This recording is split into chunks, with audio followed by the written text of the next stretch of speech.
이렇게 인사합니다. 말씀을 잘 들읍시다. 예, 말씀을 잘 들읍시다. 인사합니다.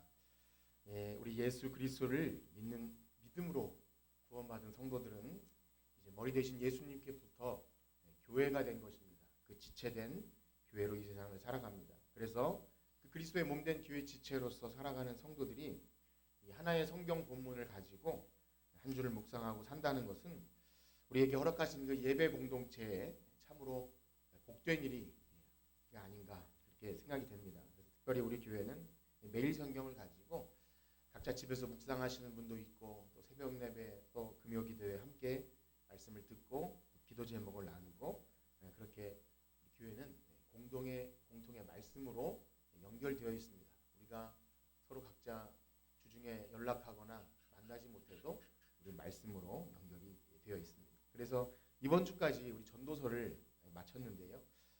전도서 말씀이 결론 부분에 이르기 전까지는 좀 이랬다 저랬다 하는 그런 느낌이 있습니다. 줄타기 하는 것 같아요. 그래서 인생의 헛됨을 얘기하다가 주어진 삶을 선물로 여기고 감사하게 기쁨으로 살아가라.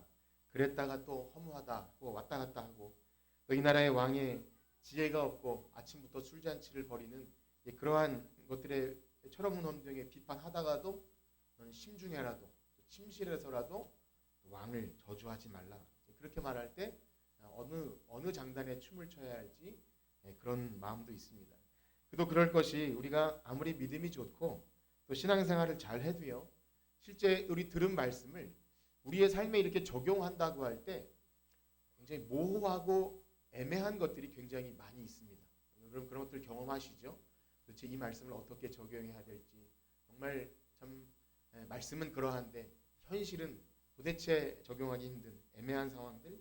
그래서 어떻게 보면 전도자의 그 인생의 고뇌와 번뇌를 통해 그러한 것들이 고스란히 담겨 있지 않나 생각이 됩니다. 자, 그럼에도 불구하고 이러한 전도자의 말씀을 들으면서 끝까지 놓치지 말아야 할 것 무엇입니까? 그 인생의 무지와 한계, 덧없음과 미래를 알지 못하는 불확실성, 그것 때문에 실패하고 좌절하고 내가 앞날을 알지 못하니 참 답답하구나 그렇게 앉아있는 것이 아니라 앞날을 모르기 때문에 오히려 하나님을 의지하게 된다고 하는 것입니다. 믿으시나요?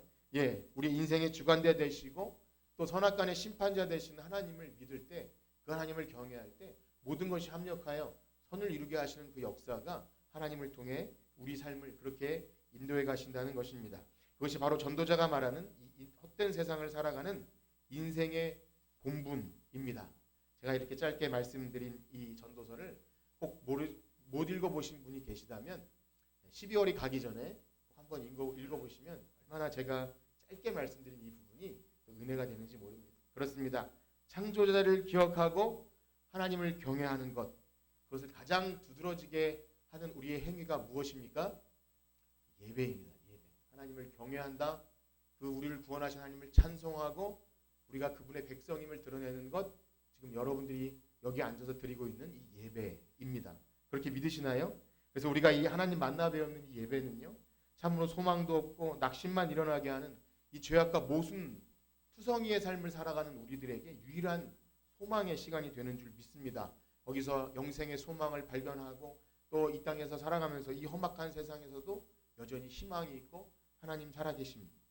그래서 바라기는요, 여기 모인 성도들 모두가 이 예배의 복됨과 영광스러움, 그것을 알아서 이 세상을 살아가는 힘을 얻고 또 영생의 소망을 가지고 살아가는 하나님 소유의 백성들 되시길 간절히 축복합니다. 그렇습니다. 우리는 그러한 이유로 계속해서 이 주일 아침에 이 예배에 관해서 이 예배의 복됨과 영광스러움을 알고자 이 예배에 관해서 함께 나누고 있습니다. 어떠하십니까?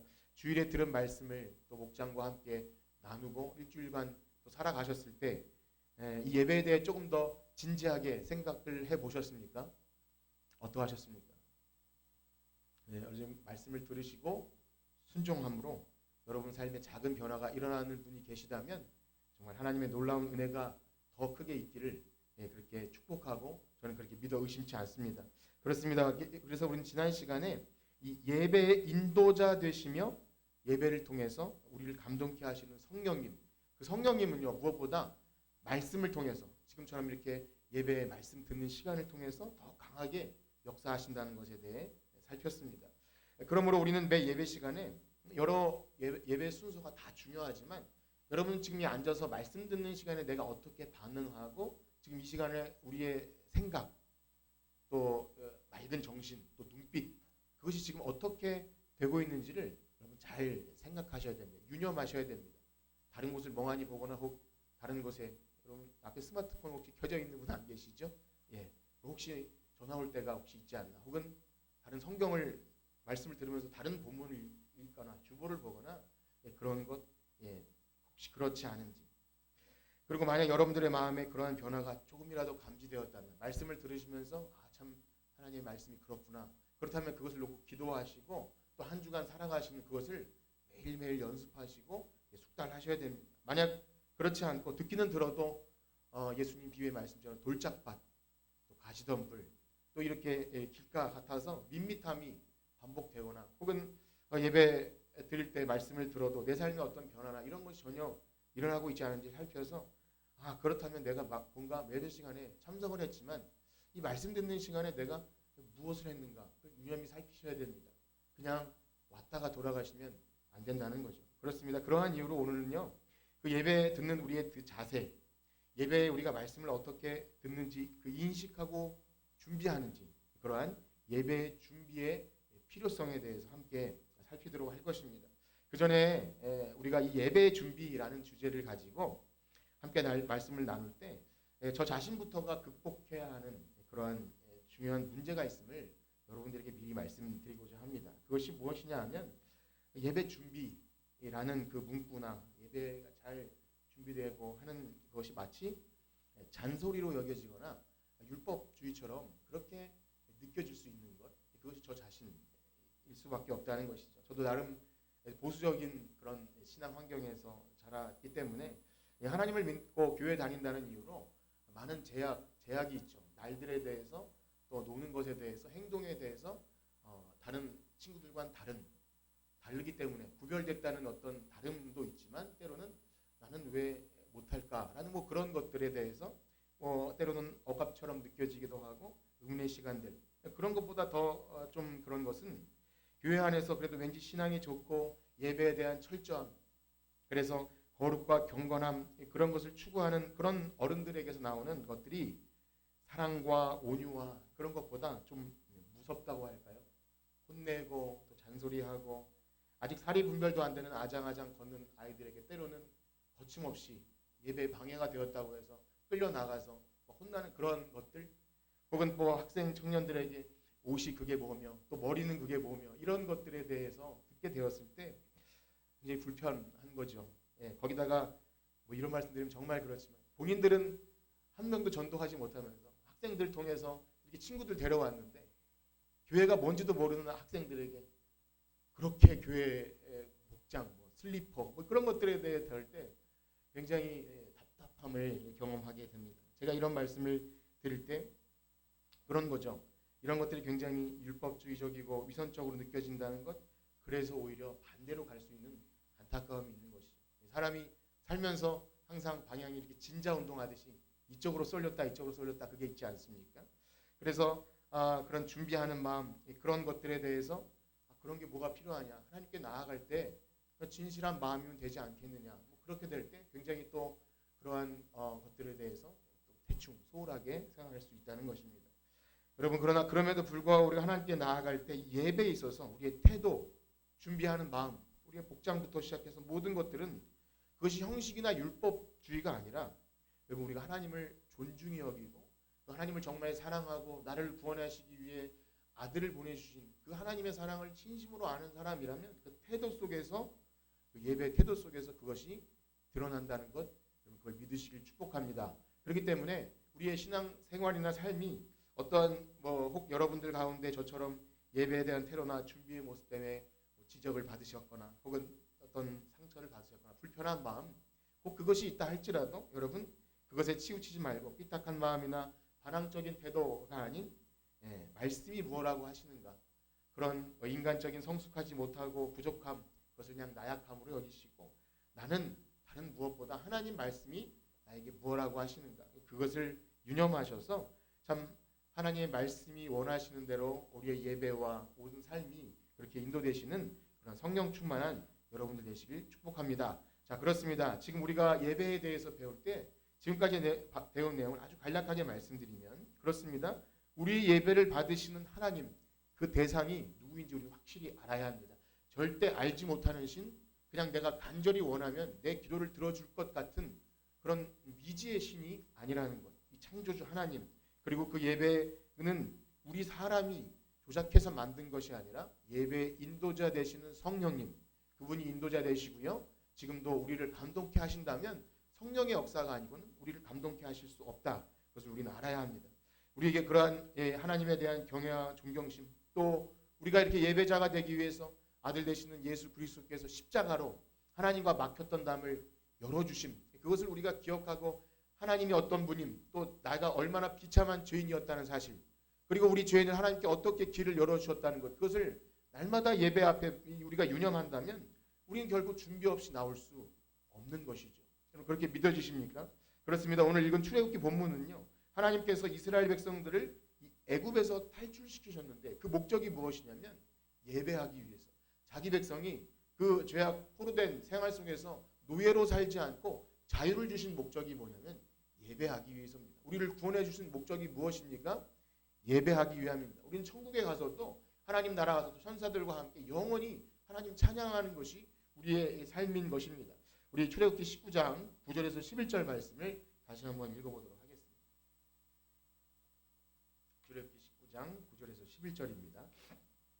시작. 여호와께서 모세에게 이르시되 내가 빽빽한 구름 가운데서 내게 임함은 내가 너와 말하는 것을 백성들이 듣게 하여 또한 너로 영영이 믿게 하려 함이니라. 모세가 백성의 말을 여호와께 아뢰었으므로 여호와께서 모세에게 이르시되 너는 백성에게로 가서 오늘과 내일 그들을 성결하게 하며 그들에게 옷을 빨게 하고 준비하게 하여 셋째 날을 기다리게 하라. 이는 셋째 날에 목전에서 시내산에 가는다. 아멘. 그렇습니다. 하나님은 자기 백성과 함께하기를 너무나 좋아하고 원하시는 분이십니다.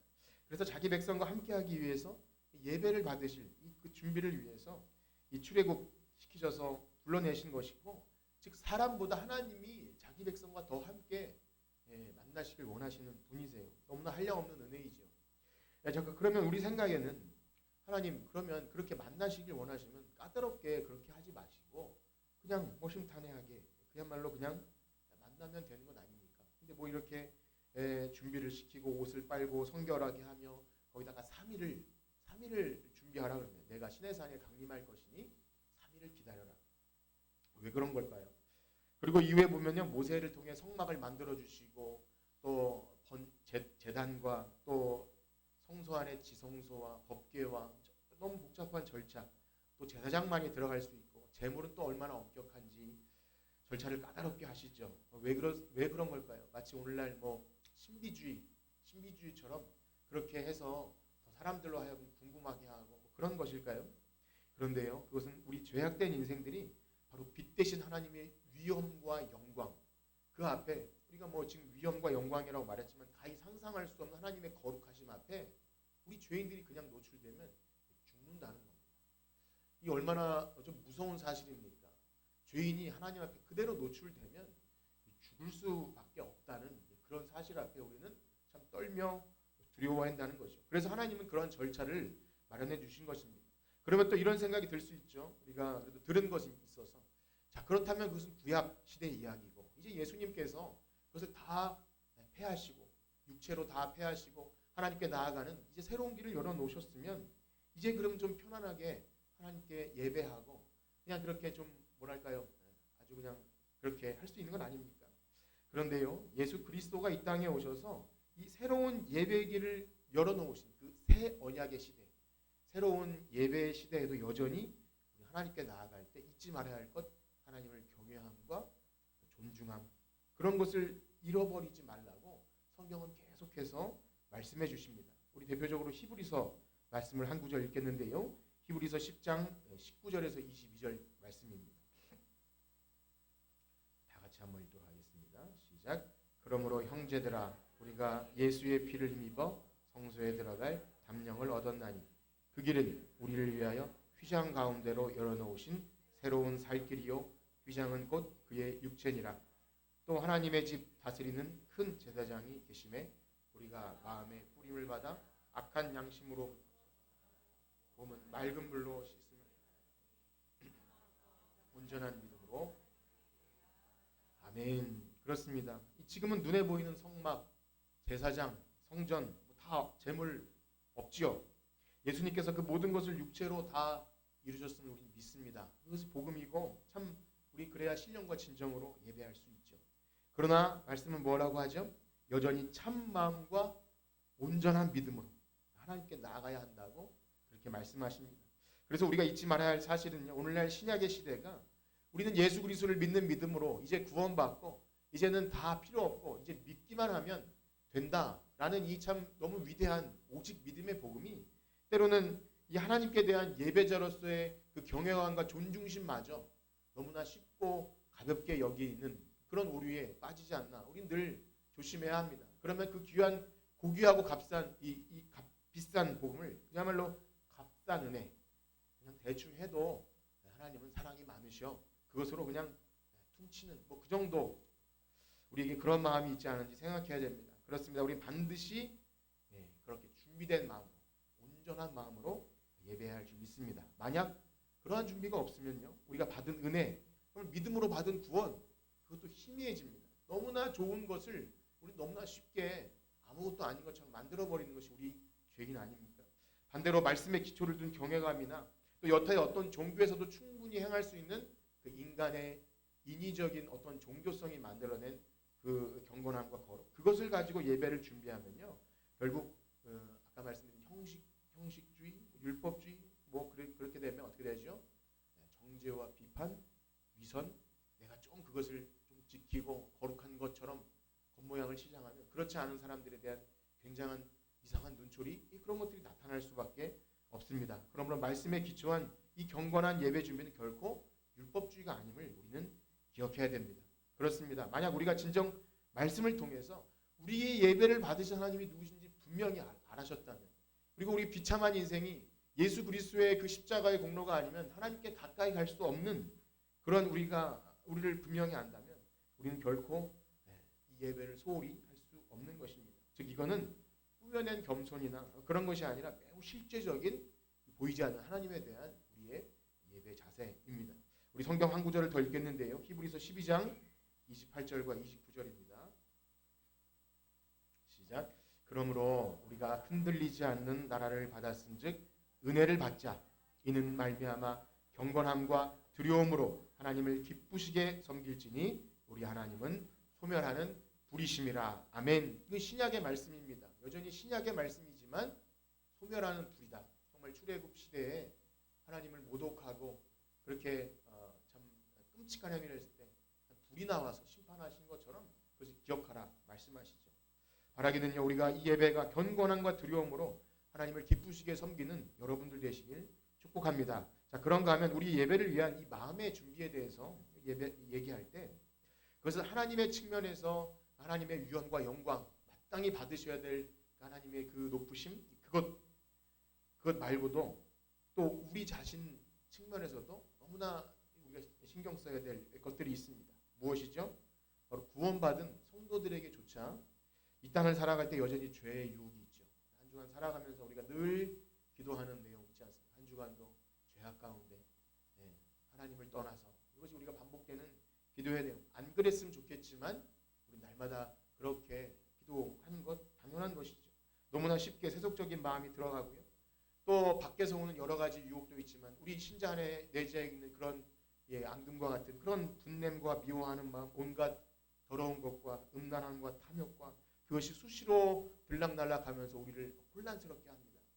내가 과연 신자가 맞는가? 내가 구원받은 성도가 맞는가? 그렇게 사탄이 우리를 그렇게 어렵게 할 때 우리는 어떻게 해야 됩니까? 우리 의식적으로 예배를 준비해야 됩니다. 우리의 마음을 정결하게 하고 그런 들어오는 모든 통로를 차단하고 기도한 말씀 예배에 나와서 전에 나와서 기도하는 이유가 그런 건 아니겠습니까? 뭐 어떤 특별한 상황이 아니고서는 그래도 일찍 나와서 예배를 준비함, 그것은 우리의 연약함을 우리가 더 잘 알기 때문입니다. 또한 예배 바로 전에 일찍 나와서 그렇게 마음가짐 갖는 것도 중요하지만 한 주간의 삶이 예배 삶으로 드려지지 않았다면 이 공적인 예배를 통해서 또 충분한 하나님의 감동과 또 이 은혜의 역사 그것을 기대하기라는 또 어려운 것입니다. 물론 때로는요 세상의 일에 지치고 나태한 삶을 살다가도 또 어쩌다가 기대하지 않게 참 얻어 걸리는 은혜도 있지요. 부인할 수 없는 사실입니다. 목사님이 탁월하거나 뭐 그렇게 해서 참 기대하지도 않았는데 말씀의 은혜 될 수 있어요. 그러나 사랑하는 성도 여러분 요행을 바라지 마십시오. 그렇게 오는 은혜는 우리가 너무나 사실 불쌍하고 참 그래서 하나님이 보다 못해 주시는 것이라 생각하시고 참 구원받은 성도는요 그렇게 늘 요행을 바라는 식의 은혜가 아니라 그래서 로마서의 사도 바울이 그렇죠.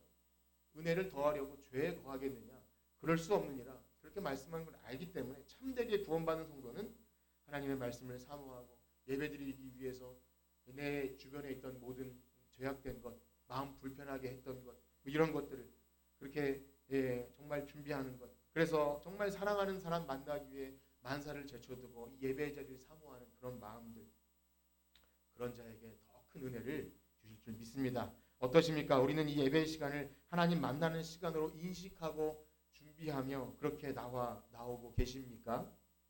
오늘 모임에서는요 여러분 그러한 질문을 가지고 함께 나누기를 축복합니다. 물어보세요. 오늘 예배 준비를 어떻게 하셨습니까? 뭐 잘했어요라고 단순하게 대답하시든 혹은 뭐 이런 일 때문에 참 분주했다고 하시든 나누십시오. 나누고 묻고 답하실 때 여러분 더 큰 은혜가 있을 것입니다. 이 시간은 단순히 좋은 말씀 듣고 여러분 고개를 끄덕끄덕하면서 뭐 공감되는 세상의 어떤 교양 강의나 요즘 유행하는 뭐 토크 콘서트 이런 거 있지 않습니까? 참 유명한 강사를 모셔놓고 재밌는 시간 그런 자리가 아닙니다. 우리의 심장과 폐부를 다 아시고 살피신 하나님한테 우리 숨은 죄악까지 다 드러내신 하나님한테 우리의 그런 형편을 다 아시면서도 우리가 겸손히 나오기를 기다리신 하나님 앞에 나오는 그 한량없는 자비와 은혜의 시간 그것을 아시고 이 복된 자리를 사모하기를 축복합니다. 그래서 예배 시간에 여러분 세상에 어떤 뭐 토크 콘서트 뭐 강좌 유명한 사람의 그런 것과 비교할 수 없지만 때로는 거기에 그 유명한 자리에 가려고 사람들이 줄을 서서 표를 구하고 예전에 아주 유명한 뭐 개그 콘서트나 전날 새벽부터 줄을 서서 앞자리에 앉는 그런 얘기를 가끔씩 들을 때 이런 것과 예배와 비교한다는 것 자체가 참 하나님께 죄송스럽고 구차한 것 같지만 여러분들의 이해를 돕기 위해서 비교할 수 없는 거죠. 하나님 만나는 자리, 우리 예배의 마음가짐 어떠하십니까 여러분? 예배 시간에 그러한 기대와 소망, 마음의 준비가 있으셨나요? 만약 그런 준비 없이 예배를 통해 우리 영혼의 공급을 받는다. 그러한 것들은요 마치 어떤 사람이 저에게 얘기했듯이 어떤 식당을 찾아가는 소비자가 목사님이 잘 차려놓은 밥상을 그냥 맛있게 먹고 돌아가는 것. 뭐 그것만 해도 귀한 것이겠지만 여러분 하나님이 인격적인 하나님이세요. 인격적인 하나님 앞에 나올 때 그런 식의 내가 소비자가 되었다는 생각은 사실 굉장히 불경건한 것입니다. 자 그런가 하면 우리가 예배 준비에 대해 이야기할 때 우리 마음이 이 성도들과의 관계 너무 중요한 것입니다. 우리 교회 공동체 함께 예배하는 공동체 그 목사님 혹여나 그런 부분에 대해서 불편한 감정이나 이런 것들이 마음의 편견 그런 것들이 남아있을 때 또 예배가 은혜가 안 되는 건 당연한 겁니다. 우리의 완악함으로 인해서 마음의 용서가 안 된다든지 혹은 우리가 회개할 것 그런 것들이 있는 상태에서 예배하기 어려워서 회개의 시간을 갖고 또 그것을 참 애쓰고 노력하는 것 너무 중요한 요소이지요. 그래서 어떤 신자가 정말 나는 예배에 성공하고 싶고 예배 중심의 삶을 살고자 한다면 우리의 마음은 묵은 감정을 있을 수가 없는 거예요. 그냥 내버려 둘 수가 없는 거죠. 예배는 그러한 면에서 너무 중요합니다. 한 주간 뭐 주일 한 번 예배도 그렇지만 매 예배를 드리면서 우리는 그런 불편한 감정 앞에 마주대야 합니다. 그것을 만약에 마치 유체이탈하듯이 나는 회개할 것 용서할 것 있어도 난 하나님께는 하나님과 나와의 관계는 난 충분히 예배할 수 있다고 말하는 것은요 굉장히 위험한 겁니다. 그것은 결국 내 예배가 형식적이었다는 것이고 위선이라는 것이 드러난다는 겁니다. 굉장히 위험한 상태임을 아시고 여러분 우리의 삶을 점검하시길 축복합니다. 그리고 이어서 어떤 준비가 있습니까? 여러분 제가 익히 여러분들이 아는 레파토리 예배 시간에 늦지 않는 것, 휴대폰이 울리지 않는 것, 예배 시간에 잠을 청하지 않는 것에 대해서는 오늘 말씀드리지 않겠습니다. 왜냐하면 혹시 여러분 가운데 말씀을 들으시고 오늘 목사님 말씀 가운데 제일 중요한 게 뭐였냐고 얘기해요. 오늘도 목사님은 예배 듣지 말며 주무시지 말고 시계를 보지 말고 그렇게 했다는 것만 기억하실까봐 그 말씀은 드리지 않겠습니다. 그렇습니다. 사랑하는 성도 여러분, 제가 여러분보다 무엇이 잘났다고 그런 잔소리와 같은 말씀을 여러분들에게 드릴 자격이 있겠습니까? 정말 저는 그럴 자격이 없는 연약한 인생을 저도 잘 알고 있습니다. 다만 이 주님의 몸된 귀한 교회 성도들, 주님께서 맡기신 양떼들이죠. 그 영혼들이 정말 이 예배를 통해서 헛되이 보내지 않고 하나님의 임재와 영광이 무엇인지를 조금이라도 알고 그 예배의 복됨과 영광스러움을 경험하시다가 주님 품에 안기기를 바라는, 제가 그것을 조금이라도 도울 수 있다면 그것이 저의 사명이기에 저의 그러한 부르심에 따라 여러분들에게 그런 말씀 드릴 때 용서하시고 하나님의 기뻐한 예배자 되기 위해서 말씀에 순종하시는 여러분들 되시길 축복합니다. 그렇습니다. 사랑하는 성도 여러분, 여러분 혹시 예배 드림에 있어서 우리가 오늘 준비해야 될 것들에 이렇게 들으시면서 나는 그럼 예배 준비가 되어 있지 않기 때문에 삶도 엉망으로 살았고 아직도 미워하는 마음이 있으니까 저는 오늘 예배하지 못하겠습니다. 불편한 감정이 있으니 저는 오늘 예배 못 드리겠어요 라고 하시는 분들이 없겠지만 혹 그런 마음이 드신다면 여러분 그것은 스스로 뒤로 물러나는 일이고 굉장히 지혜롭지 못한 생각이라는 것을 아셔야 합니다. 오히려 그런 식의 논리는요, 하나님께 드려야 할 예배 의무를 그런 식의 논리로 소홀히 한다면 그것은 사탄의 속임수에 넘어가는 거예요. 사탄의 속임수이며 자기 기만입니다. 자기 기만. 여러분, 예배를 준비해야 한다는 말과 나의 상태에 따라서 예배를 드려야 할지 말아야 할지를 결정하는 건 전혀 다른 이야기입니다. 준비하라고 했지, 난 준비가 안 됐으니 저는 됐어요 라는 그런 대답을 이끌고자 이 말씀을 듣는 것이 아니죠. 그것은 마치 우리가 말씀을 통해서 우리 여러분 주님께 헌금을 드릴 때 인색함으로나 억지로나 드려서는 안 됩니다 라는 말을 들었을 때 저는 인색한 마음이 있으므로 하지 않겠습니다 라고 말하는 것과 다름이 없는 것이죠. 또 하나님께서 나는 그런 재물 받지 않겠습니다. 이사야나 우리가 많이 인용한 성전 마당만 밟을 뿐이니 차라리 성전 문을 닫을 자가 있으면 좋겠다. 그런 말씀을 들었다고 쳤을 때 그런가요? 저는 오늘 그냥 문이 닫혔으니 돌아가겠습니다. 그렇게 말한다면 그건 뭐죠? 오기이고 교만이죠. 하나님의 말씀을 잘못 들은 거죠. 그렇습니다. 그래서 하나님의 말씀을 듣는 귀, 듣는 마음 너무 중요합니다. 그래서 그 사람의 듣는 태도와 상태에 따라서 하나님의 말씀 때로는 요긴한 주춧돌이 되어 그를 반석 위에 세우기도 하지만 때로는 예수님이 오셔서 복음을 전해도 어떤 사람들은 그 말씀이 걸리는 거침돌이 되어서 거기 걸려 넘어졌다는 것을 기억해야 되죠. 똑같은 성경 말씀을 가지고도 순종에, 회개에 이르는 순종에 이르기도 하지만 때로는 그것을 꼬아들이면 불순종에 이르기도 합니다. 여러분, 사탄이 예수님을 시험할 때 무엇으로 시험했죠? 말씀을 가지고 인용해서 시험해요. 신명기 말씀이나 시편 말씀이나 그것 가지고 예수님을 시험해요. 그럼 성경 말씀 아닙니까? 그런데 그 진리의 말씀 가지고도 우리는 충분히 시험에 들 수 있다는 사실을 기억해야 됩니다. 그렇습니다. 나의 준비가 온전치 못하고 하여 또 나의 상태가 온전치 못하게 해서 오늘은 예배하지 못하겠습니다. 이것은 위선이며 불신앙임을 기억해야 됩니다. 그럼 그것이 아니라 나의 부족함과 연약함을 다 아시면서도 오히려 우리가 그것을 숨기지 않고 솔직하게 하나님께 나오기를 바라시는 그 하나님께 여러분 겸손하게 은혜를 구하시길 축복합니다. 그것이 바로 은혜 받은 성도들인 것입니다. 그러므로 사랑하는 성도 여러분, 오늘 우리는 다시 한번 우리가 하나님의 말씀, 하나님을 만나 배우는 이 예배 자리 어떻게 인식하며 어떻게 준비하는지를 여러분 잘 들으셨는지 한번 스스로 한번 생각해 보십시오. 우리는 이 신앙생활을 여러분 많이 하신 분들 예배 준비에 관한 말씀은 아마 귀에 닳도록 수십 번, 수백 번 들었을 수 있습니다. 그런데 이 준비된 마음 없이는 충만한 은혜를 경험할 수 없다. 이 얘기를 들을 때 지금 오늘 여기 앉아있는 여러분 어떻게 반응하고 계십니까? 그렇지, 준비해야지. 내가 준비하지 못해서 나에게 하시는 말씀이구나. 내가 그래서 은혜가 안 되었다. 이렇게 반응하십니까? 아니면 다 아는 얘기를 또 하십니까? 라고 반응하십니까? 여러분의 어떻게 듣는지 여러분 한번 지금 곰곰이 생각해 보십시오. 우리가 예배를 통해 은혜를 누리지 못한다면 그것은 예배 시간이 길거나 설교가 재미없기 때문이 아님을 여러분 꼭 아셔야 됩니다. 그것은 우리가 준비되지 못했기 때문입니다.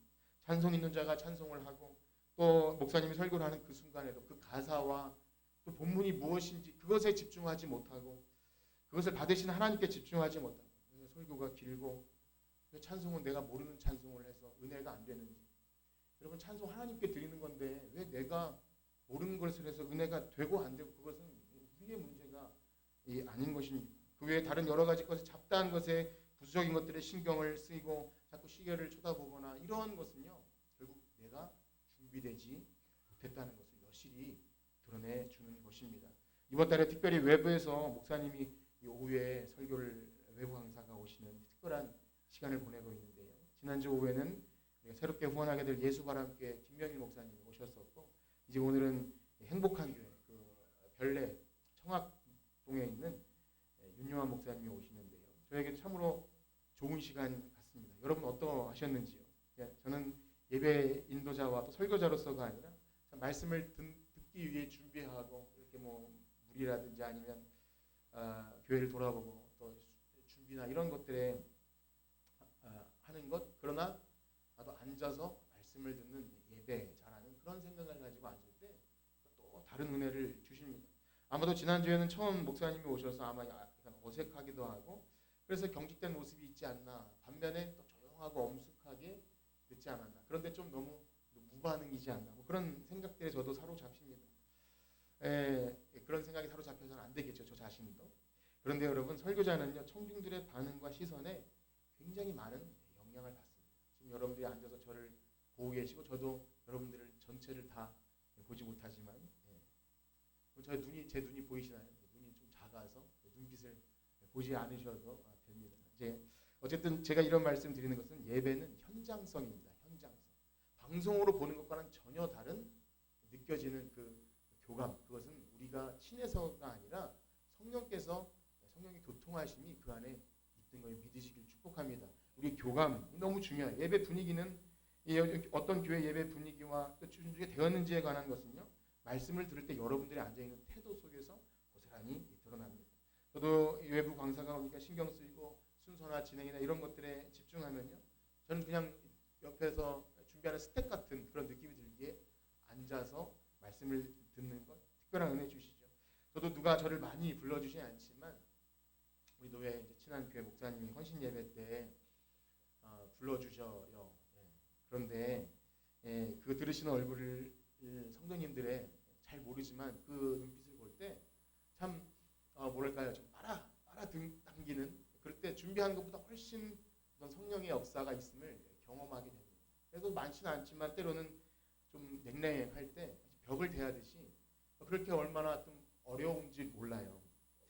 그래서 그런 분위기를 깨고자 마음을 열게 하기 위해 농담으로 시작하기도 하고 자기 개인적인 신상 발언이나 여러 가지 좀 뭐 아이스 브레이킹이라고 하죠. 뭐 그런 것들로 시작하는 것. 그러나 그런 분위기 아니면 정말 말씀에 집중하는 분위기 속에서 그런 얘기 하지 않아도 서론에 그런 거 하지 않아도 그냥 본문 가지고만 쭉 말씀드려도 굉장히 또 은혜를 경험해요. 저는 아직도 잊혀지지 않는 그런 설교 자리가 기억이 나는데요. 제가 신학생 전도사로 있던 교회 담임 목사님이 갑자기 시흥에 있는 어떤 수요 예배에 그 목사님이 출타하셔서 저를 거기에 이제 보내셨어요. 교육 전도사니까 마음대로 뭐 보내신 거죠. 그렇게 해서 말씀을 나눌 기회가 있는데 한 4-5분이 이렇게 앉아 계시는데 처음 본 전도사가 설교를 하니까 뭐 신기하고 그래서 초롱초롱한 눈빛을 보셨는지 모르지만 여러분 설교하는 사람은 그거 신기해서 쳐다보는 것인지 말씀이 그런가 해서 보는 것인지 금방 느낍니다. 느껴져요. 그래서 또 성령님께서 강하게 역사하심을 느끼고 또 이렇게 돌아온 그 수요일 그 시흥시 지금도 교회 이름도 잘 기억이 안 나지만 그 얼굴빛들이 아직도 기억이 나요. 그런 곳에서 제가 누군지 소개할 필요도 없는 거죠. 뭐 제가 뭐 어느 교회 목사님이 보내서 뭐 대시 왔다 이런 얘기할 필요 없는 거예요. 그날 하나님이 예비한 자리라고 생각하고 준비된 말씀을 전해도 그 시간이 하나님의 시간과 맞닿아 있는 거죠. 그렇습니다. 여러분 어떠합니까? 자주 보던 얼굴이라 혹시 식상하십니까? 그래서 제가 다른 분들을 이렇게 할 때 참 감사한 것도 있지만 자주 보던 아니 다 아는 내용이든 여러분 들으시면서 참 교감, 설교자와 혹은 여러분들의 말씀에 대한 그런 듣고 여러분들의 마음에 부딪힘 그런 것들이 있는지 생각해 보십시오. 혹시 그렇지 않고 본문이 설교되어지고 본문을 읽고 이것이 그런 내용입니다를 시작하면 처음에 인사는 좋았는데 이미 들어가면 정신이 혼미해지든지 졸음이 오든지, 그렇다면 여러분 그것은 굉장히 어려운 상태를 나 때문에 빠뜨린다는 것을 기억하셔야 합니다. 여러분 설교에서 기억나는 것은 없고 그저 예와 나 하나 기억나든지, 혹은 왜 목사님이 그 예화를 했는지 저는 문맥도 기억하지 못하다가 혹시 그것이 나에게 불편하면 나 들으라고 했나? 그냥 이것만 들으면 얼마나 안타까운 일이겠습니까? 어떠하십니까? 저의 이러한 말씀이 혹 여러분들의 마음을 불편하게 해드릴 수도 있습니다. 그러나 오늘 전도서 마지막 말씀에 보니까 하나님의 말씀은 찌르는 것 같고 채찍 같고 잘 박힌 못과 같다. 못이 땅땅 때려서 그 벽을 쳐서, 그게 그래도 그 말씀 때문에 살아가는 것. 여러분 그걸 믿으시길 축복합니다. 사랑하는 성도 여러분, 교회 안에서 말씀을 어떻게 듣고 있는지는 그 교회의 영적인 상태가 어떠한지 보여주는 지표이고, 여러분들의 신앙생활에 정말 사활이 걸린 문제임을 아시고 여러분 준비하시길 축복합니다. 그래서 예수님도요, 말씀을 들을 때 어떻게 듣는지 스스로 삼가라, 늘 조심하고 돌아보라 말씀하시죠. 왜냐하면 좋은 땅에 뿌려진 씨앗은 그 땅에 뿌리를 내리고 가지를 뻗어서 열매를 맺고, 그렇게 예배 때 선포되는 말씀을 통해 정말 생명의 공급이 있구나, 그것을 하나님의 임재를 경험하여 풍성한 열매로 나오는데, 반대로 들려지는 말씀에 무감각하거나 혹은 뭔가 들려도 나의 그 신앙의 연조와 그걸 가지고 편견과 얄팍한 지식을 가지고 방어하기에 바쁘고, 이런 것은 이런 말씀으로 방어하고, 저건 또 나에게 들려지는 말씀이면 저 사람에게 들려지는 말씀으로 이렇게 뭔가 피해가듯이 싹싹 피해간다면, 애써 헤매는다면 그것은 예배 시간을 통해 하나님의 풍성한 은혜를 경험할 수 없음을 아시고 여러분 우리 자신을 돌아보길 축복합니다. 그래서 히브리서 기자 마지막으로 이 말씀을 읽겠는데요, 그렇게 말씀을 제대로 듣지 않아서 믿음에서 흘러 떠내려갈 수밖에 없는 그런 말씀 한번 읽겠습니다. 히브리서 4장 1절과 2절입니다. 시작. 그러므로 우리는 두려워할지니 그의 안식에 들어갈 약속이 남아 있을지라도 너희 중에 혹 이르지 못할 자가 있을까 함이라. 그들과 같이 우리도 복음 전함을 받은 자이나 들은 바 말씀이 그들에게 유익하지 믿음과 결부시키지. 아멘. 사랑하는 성도 여러분, 하나님 말씀은 그 말씀을 듣는 백성에게 영혼의 양식과 이 생명이 되는 줄 믿습니다. 그러므로 진심으로 깨닫는 성도는 이제 우리는 예배 없이는 살 수 없어요, 하나님 말씀 듣지 않으면 살아갈 수 없습니다라는 말이 뭔지 이해하는 분이세요. 나는 예배를 통해 말씀을 들어야 합니다, 그것 없이는 살 수 없습니다. 그러한 마음이 있기를 축복합니다. 그러므로 오늘 들은 예배 준비라는 이 시간을 통해 말씀을 통해 누려지는 생명의 공급, 꼭 여러분들의 말씀을 들으면서 방해 요소가 있었다면 그것을 위해 놓고 기도하시고 그런 것들을 제거하기 위해서 실제적으로 그런 적용점을 찾으시길 축복합니다. 말씀을 듣지 못하도록 방해하는 복잡한 것, 혹 목사님이나 우리 주 성도들에 대한 편견이나 꼭 나에게 졸음이 쏟아지는 어떤 요인이나 이런 부수적인 것들에 마음 빼앗기지 마시고 준비된 마음으로 하나님께 나올 때 우리에게 허락하신 이 예배 시간을 통해 여러분들의 영혼을 풍성히 하나님이 채우시며 삶의 변화가 일어나 하나님이 기뻐하시는 그 열매가 풍성히 맺히는 우리 모두가 되기를 주님의 이름으로 축복합니다. 아멘. 기도하겠습니다. 하나님 감사합니다. 우리와 같은 죄인을 만나주시기 위하여 이 복된 예배 자리를 허락하시니 감사합니다. 이 영광스럽고 복된 자리는 그냥 우연히 얻어진 것이 아니라 우리 구주 예수 그리스도께서 친히 피 흘리심을 통해 새롭게 열어놓으신 감당할 수 없는 은혜의 자리임을 믿습니다. 그러므로 이 예배 시간 우리를 만나시기 원하는 그 하나님의 말씀에 귀 기울이는 우리가 되기를 소원합니다. 그 일을 위하여 마음의 준비를 하고 예배하기 합당하지 못한 우리의 삶을 돌아보며 죄를 회개하고 강팍했던 마음을 내려놓고 겸손하게 듣는 귀와 옥도와 같이 마음을 허락하여 주시옵소서. 이 예배를 통하여 하나님의 임재를 경험하고 성령의 충만한 은혜를 가지고 우리의 삶에 놀라운 변화가 있는 그런 신령과 진정으로 예배하는 우리 모두가 되게 하여 주시옵소서. 예수님의 이름으로 기도드립니다.